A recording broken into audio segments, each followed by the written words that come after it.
Good evening, शुभ संध्या मेरे प्यारे बच्चों, मित्रों, दोस्तों। एक बार मैं फिर से आपके सामने हाजिर हूँ अपने यूट्यूब चैनल साक्षी एजुकेशन 4149 की तरफ से कक्षा 12 के बच्चों के लिए, सामान्य और साहित्यिक हिंदी दोनों के लिए मैथिली शरणगुप्त द्वारा लिखित कैकेयी का अनुताप साकेत महाकाव्य से लिया गया है। हमारी इस पाठ की दूसरी क्लास है। मैंने कल एक क्लास ले ली है, आप पीछे जाकर उसको देख सकते हैं। उसमें हमने बात की थी भरत को जब वो अपने हृदय से खींच लिए थे राम जी, उसके बाद का ये आगे का है। तो चलिए शुरू करते हैं एक बार फिर से। नरेंद्र कुमार, ठीक है, मैं आपके सामने उपस्थित हुआ हूँ। चलिए व्याख्या करते हैं, एक एक मीनिंग को समझते हैं। और पेंसिल पेन लेकर बैठिए, आप लिखिए। और उसके पहले मेरे वीडियो को लाइक करिए, कमेंट करिए जो समस्याएं हैं, और अपने मित्रों तक जरूर भेजिए। यह सच है तो अब लौट चलो तुम घर को, चौंके सब सुनकर अटल कैकेयी ईश्वर को। सबने रानी की ओर अचानक देखा, वैधव्य तुषार व्रता यथा विधुलेखा। बैठी थी अचल तथापि असंख्य तरंगा, वह सिंही अब थी आहा गोमुखी गंगा। हाँ जनकर भी मैंने ना व्रत को जाना, सब सुन ले तुमने स्वयं आज यह माना। यह सच है तो फिर लौट चलो घर भैया, अपराधीन हूँ मैं तात तुम्हारी मैया। दुर्बलता का चिन्ह विशेष शपथ है, पर अबला जन के लिए कौन सा पथ है। यदि मैं उकसाई गई भरत से हूँ, तो पति समान ही स्वयं पुत्र भी खूं। ठहरो मत रोको मुझे कहो सो सुन लो, पाओ यदि उसमें सार उसे सब सुन लो। करके पहाड़ सा पाप मौन रह जाऊं, राई भी अनुताप न करने पाऊं। ठीक है, चलिए समझते हैं। बहुत आसान सा, कोई दिक्कत वाली बात नहीं है। अब कैकेयी कहती है कि यह सच है तो अब लौट चलो तुम घर को। राम जी कहते हैं भरत को ना, पिछले पढ़ेंगे कि जनकर भी जननी जान न पाई जिसको, उसके मन की गहराई की थाम मिलेगी किसको, है ना। तो उसको बात पढ़ो आगे कहती गई कि अगर यह बात सच है तो अब लौट चलो तुम घर। हे राम, ये कैकेयी कह रही, कौन कह रहा है? कैकेयी कह रही है कि अगर ये बात सच है कि मैंने भरत को जन्म दिया और उसके मन की गहराई को मैं नहीं जान पाई हूँ, ये बात सत्य है, तो अब तुम घर लौट चलो।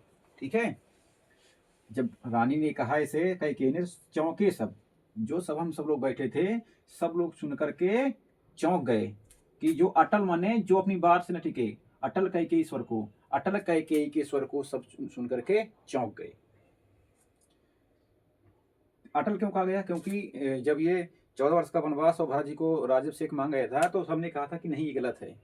ठीक है, 14 साल के लिए वनवास को ना मांगो राम जी के लिए। तो कैकेयी कहती कि नहीं, मैंने जो कहा है वो होना चाहिए, है ना। तो अटल, जो अपनी बात से न अटल सके, तो वही कहते हैं कि अटल कैकेयी जो थी, उसकी बातों को सुन करके सब चौंक उठे। सबने रानी की ओर अचानक देखा, सब जो है अचानक देखने लगे कि रानी क्या बोल गई, जो कभी अपनी बात से टलती नहीं थी, उसने आज क्या कह दिया। सब लोग जो है, सब बैठे हुए लोग रानी की ओर अचानक मुड़कर देखने लगे। देखा क्या हुआ? अभी यहाँ पर कैकेयी के बारे में बता रहा, कैकेयी दिख कैसे रही है। वैधव्य तुषार व्रता यथा विधु लेखा। यहाँ पर देखो, यहाँ पर आपको मिल जाएगा वैधव्य तुषार, ये आपको यहाँ मिल जाएगा रूपक अलंकार। अभी लेखा मिल जाएगा आपको उपमा अलंकार। विधु माने तो चंद्रमा, लेखा माने किरणें, चंद्रमा की किरणों के समान। ठीक है। अवैधव्य तुषार माने, वैधव्य माने विधवा, तुषार माने पाले से ओढ़ा गया, पाले के समान दिखाई देने वाला। तो रानी कैसी थी? वैधव्य थी यानी कि विधवा थी, और तुषार सफेद कपड़ा पहनी थी। तो तुषार यानी कि ओले के समान, जैसे पड़ जाता ना ठंडी के महीने में पाला पड़ जाता है, सब सफेद सफेद हो जाता है, चद्दर सफेद जैसे लिया जाता है, उस प्रकार दिख रही थी। और विधुलेखा, चंद्रमा के समान तरंगों वाली थी, चमक वाली थी, रेखा वाली थी। बैठी थी अचल तथापि संग तरंगा, वो बैठी थी अचल, अचल माने स्थिर होकर के, जो अभी अपनी जगह से चल फिर न सके, चले ना, अटल, वो सॉरी अचल थी। तथा फिर भी असंख्य तरंगा, उसके मस्तिष्क पे, दिमाग पे असंख्य तरंगे, असंख्य मान होता है, कहते हो असंख्य माने अनगिनत, अनगिनत क्या थे? विचार थे उसके मन में, फिर भी ढेर सारे विचार चल रहे थे। वह सिंही अब थी अहा गोमुखी गंगा। वो जो सिंह के समान कभी दहाड़ती थी दशरथ जी के साथ युद्ध में जाकर के रण मैदान में, आज हा वो गोमुखी गंगा के समान निर्मल शांत स्वच्छ थी। जो स्त्री कभी युद्ध मैदान में सिंह के समान दहाड़ती थी, आज वो गोमुखी गंगा के समान बिल्कुल निर्मल शांत और स्वच्छ शांत थी। ठीक है।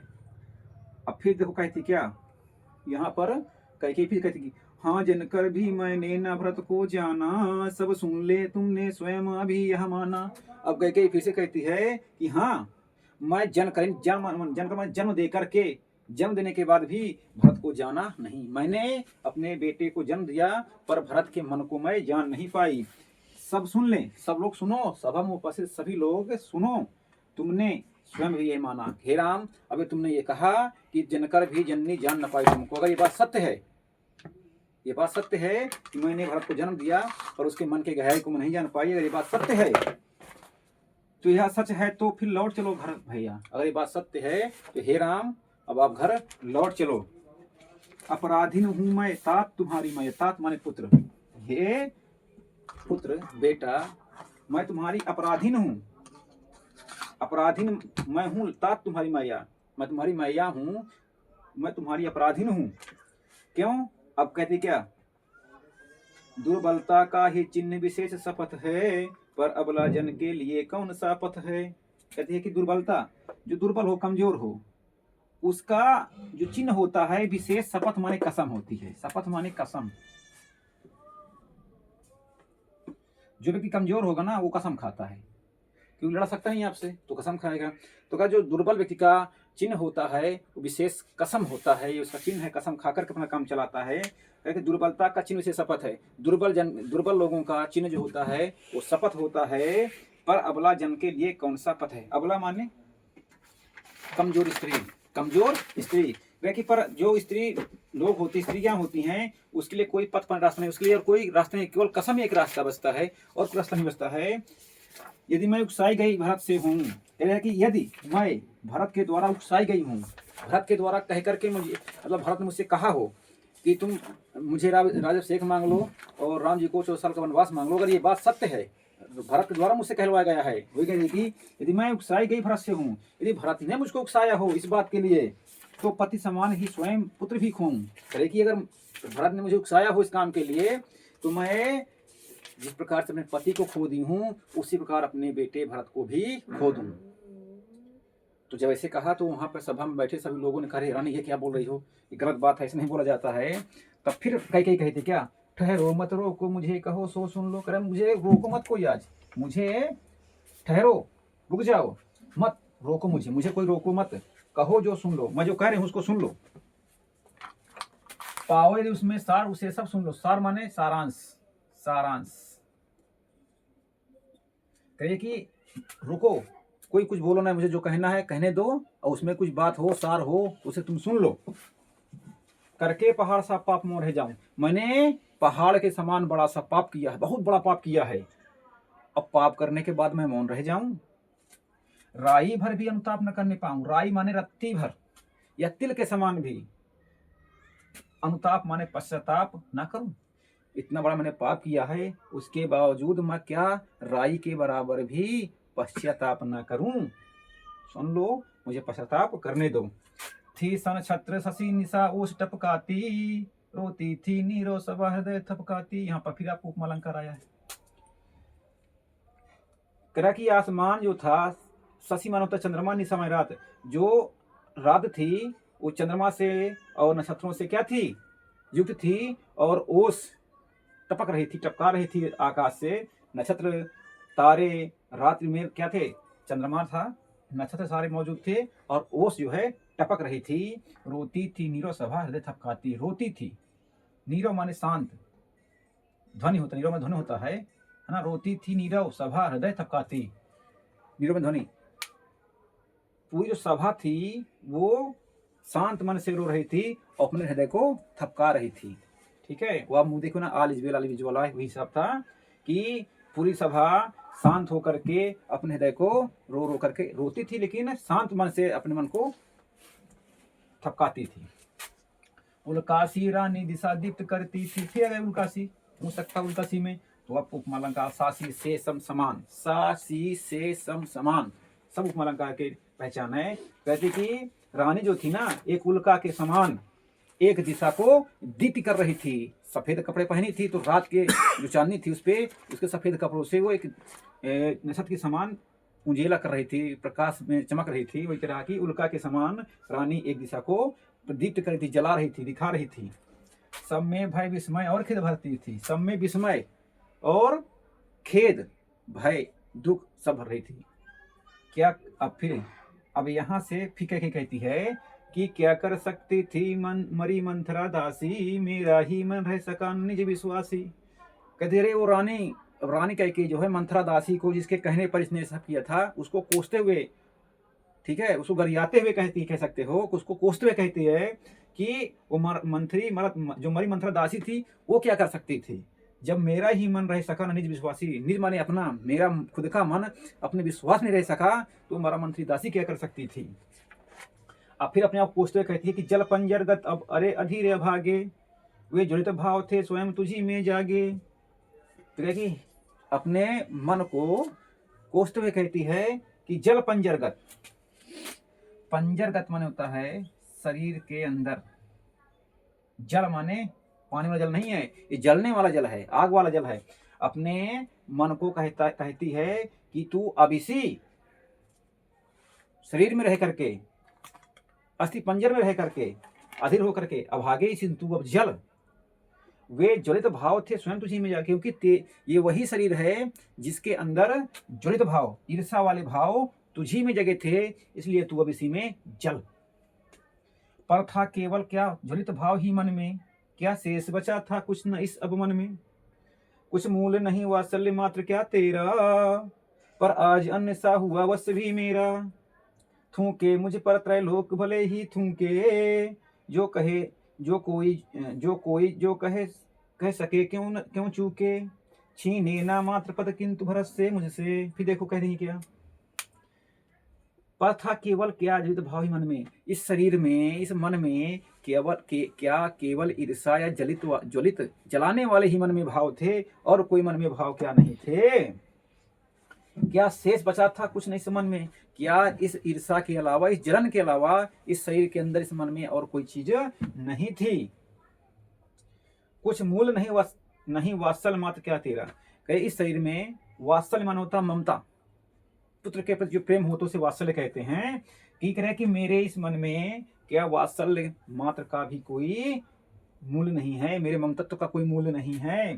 पर आज अन्य साफ हुआ वश्य भी मेरा, क्योंकि वश्य माने पुत्र, बेटा, मेरा जो अपना खुद का पुत्र है आज पराया, अन्य माने पराया सा हो गया है। उपमालंकार, मेरा पुत्र जो है आज कैसे हो गया है, पराये के समान हो गया है। थूके मुझ पर त्रैलोक भले ही थूके, आज तीन लोग, त्रैलोक माने तीनों लोग चाहे मुझ पर थूके, मैंने ऐसे काम किए हैं कि भले आज तीनों लोग मुझ पर थूके।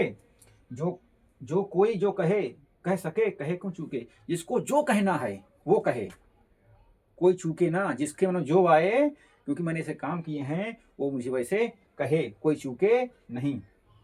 लेकिन छीने ना मात्र पद किंतु भरत से मुझसे, बस मुझ पर एक दया कर देना कि मुझसे मेरे मात्र पद, भरत की माता हूँ, इस माता के पद को मुझसे कोई छीने नहीं। इस पूरे में आप देखेंगे तो कैकेयी जो है पश्चाताप कर रही है ना। एक बार फिर सुन लेते हैं। कहती है कि अगर ये बात सत्य है कि मैं भरत को जन्म देने के बाद उसको जान नहीं पाई हूँ, तो तुम लौट चलो घर। जब ये कहती है तो सभा में उपस्थित सारे लोग क्या चौंक जाते हैं, और सब अचानक रानी को ओर देख लगते हैं कि जो अटल थी, कभी अपनी बात से टिकी नहीं, अटल रही, टिकी नहीं, आज उसने क्या कह दिया। तो देखा तो तुषारव्रता के समान, ओले के समान ओढ़ा हुआ, ठीक है, सफेद रंग की थी, और चंद्रमा के समान उसकी जो कीड़े थी फैली थी, बैठी थी, अचल होकर के बैठी थी। फिर भी उसके मन में तमाम तरीके के असंख्य विचार चल रहे थे। वह सिंह अभी थी हाहा गोमुखी गंगा, जो कभी सिंह के समान दहाड़ती थी, आज गोमुखी गंगा के समान शांत नीरव हो गई थी, स्वच्छ हो गई थी। और उसने कहा कि मैंने जनकर भरत को नहीं जान पाई, उसको जन्म दिया भरत को, लेकिन उसको जान नहीं पाई, उसके मन को जान नहीं पाया। अब यह सब सुन लो, अगर ये बात अभी ये सत्य है, राम जी भ्रंश कहते कि यदि बात सत्य है तो फिर तुम अभी घर के लिए लौट चलो। मैं अपराधीन हूँ तुम्हारी, मैं मैया तुम्हारी बेटा तुम्हारी अपराधीन हूँ। ठीक है। दुर्बलता का चिन्ह विशेष शपथ है, क्योंकि कसम, शपथ माने कसम, दुर्बल जन का, कमजोर व्यक्ति का चिन्ह विशेष का कसम होता है, और अबला जन के लिए, कमजोर स्त्री के लिए और कोई दूसरा रास्ता नहीं होता। फिर कहती हैं कि मैं उकसाई गई हूँ भारत से, भारत ने मुझे उकसाया हो तो मैं अपने मैं अपने पति के समान अपने पुत्र को भी खो दूं। अगर मुझे भारत ने उकसाया हो इस बात के लिए, इस कृत्य के लिए, तो मैं अपने पति के समान अपने बेटे को भी खो दूं। ऐसे खास समय कार्यक्रम, ये क्या बोल रही है, क्या बोल रही हो, ऐसे नहीं बोला जाता। ठहरो, रुक जाओ, चुप रहो, मैं जो कहती हूँ उसको सुन लो, और कुछ उसमें बात अगर तुमको मिले उसको तुम सुन लो। इतना पहाड़ के समान मैंने पाप किया है, और फिर क्या, पहाड़ से पाप करने के बाद भी मैं मौन रह जाऊं, चुप रह जाऊं, राई के बराबर, सरसों के दाने के बराबर भी क्या पश्चाताप न करूं। रात का समय था ना, तो रात्रि में चंद्रमा से युक्त नक्षत्र जगमगा रहे थे, आसमान से ओस टपक रही थी, सभी सभा में बैठे हुए शांत मन से रो रहे थे, अपने हृदय को थपका रहे थे।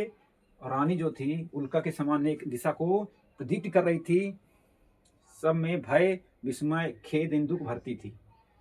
अब फिर कहती कैकेयी, पूछ सकता कि कौन बोल रहा, तो कैकेयी बोल रही है कि वो मरा मंथरा दासी क्या कर सकती थी, क्योंकि मेरा मन ही, मेरा खुद का विश्वास ही नहीं रह सका।